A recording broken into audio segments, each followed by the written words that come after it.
Aujourd'hui, sur le net, les enfants syriens sont victimes de la répression sanglante du régime.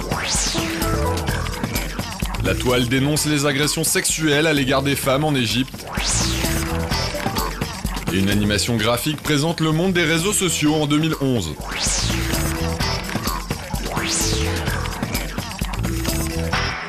Ces images diffusées sur internet sont insoutenables. Mise en ligne le 15 novembre, elles montrent selon des cyberactivistes syriens le corps sans vie de Salem Ibrahim Sharta. Cet enfant de 12 ans aurait été tué par les forces de sécurité à Idlib dans le nord-ouest du pays. Comme l'illustre cette vidéo qui aurait été tournée lundi dans la banlieue de Damas. Enfants et adolescents viennent en effet souvent grossir les rangs des manifestants qui défilent contre le pouvoir aux quatre coins du pays. Des jeunes protestataires qui ne sont donc pas à l'abri de la répression sanglante du régime de Bachar al-Assad. Selon différentes sources, entre 250 et 300 mineurs auraient ainsi été tués par les forces de sécurité depuis le début de la révolte populaire il y a 8 mois. Des exactions dénoncées entre autres dans un récent rapport du Conseil des droits de l'homme des Nations Unies, qui accuse Damas de crimes contre l'humanité. Les comités locaux de coordination de la révolution syrienne affirment par ailleurs sur leur site internet que 10 enfants sont morts sous la torture pendant leur détention. C'est le cas notamment de Hamza al-Khatib qui est devenu l'un des symboles de la brutalité du régime de Damas. En mai dernier, les images du corps mutilé de ce garçon de 13 ans avaient choqué le monde entier. Et c'est désormais la mort de Sari Saoud, un enfant de 9 ans, qui suscite l'émoi des internautes. Selon des cyberdissidents syriens, ce garçon issu d'une famille chrétienne aurait été abattu par les forces fidèles au régime à Homs. Une version contestée par la télévision officielle qui a diffusé cette interview de sa mère en larmes, accusant des terroristes d'être responsables de la mort de son fils.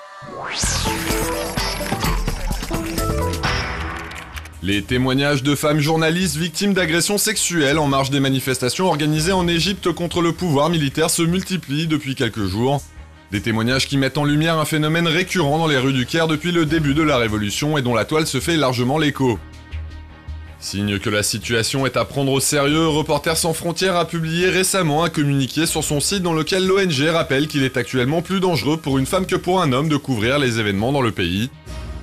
Mais les femmes journalistes ne sont pas les seules à être victimes de harcèlement. Cette vidéo filmée la semaine dernière montrerait ainsi la blogueuse Alia El-Mahdi se faire agresser et toucher par des hommes alors qu'elle tentait de quitter la place Tahrir. Une attaque qui pourrait être en partie liée à la publication récente par la jeune activiste de photos d'elle dans son plus simple appareil et qui avait choqué bon nombre de ses concitoyens. Un phénomène qui semble prendre de l'ampleur ces dernières semaines et contre lequel le site Harasmap entend lutter activement. Il propose ainsi une cartographie des agressions sexuelles allant du commentaire salace aux attaques les plus violentes recensées dans la capitale et le reste du pays. Un site que les femmes sont invitées à alimenter en témoignant des différents actes de harcèlement dont elles auraient pu être victimes pendant les manifestations. Des agressions à caractère sexuel dont les auteurs sont le plus souvent des hommes qui profitent de l'importante foule de manifestants pour agir en toute impunité, mais pas uniquement.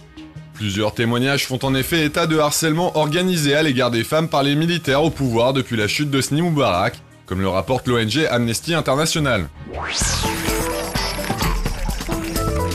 En campagne pour sa réélection l'an prochain, Barack Obama poursuit sa conquête des réseaux sociaux.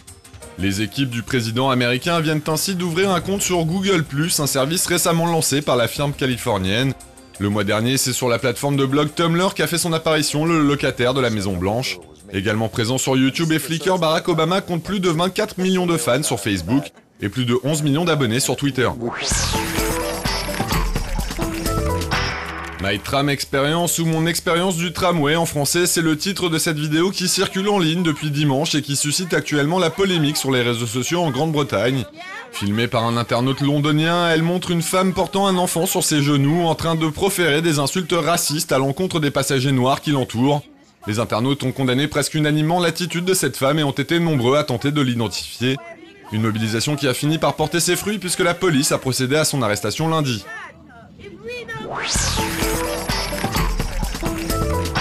Un état des lieux de l'omniprésence des réseaux sociaux dans l'univers du web en 2011, c'est ce que propose cette animation graphique qui circule actuellement sur les sites de partage. Une vidéo bourrée de statistiques diverses qui apprend notamment aux internautes que 11% de la population mondiale dispose d'un compte Facebook, que 1736 messages sont envoyés chaque seconde par les utilisateurs de Twitter, ou encore que la majorité des 135 millions de membres de LinkedIn a entre 35 et 54 ans.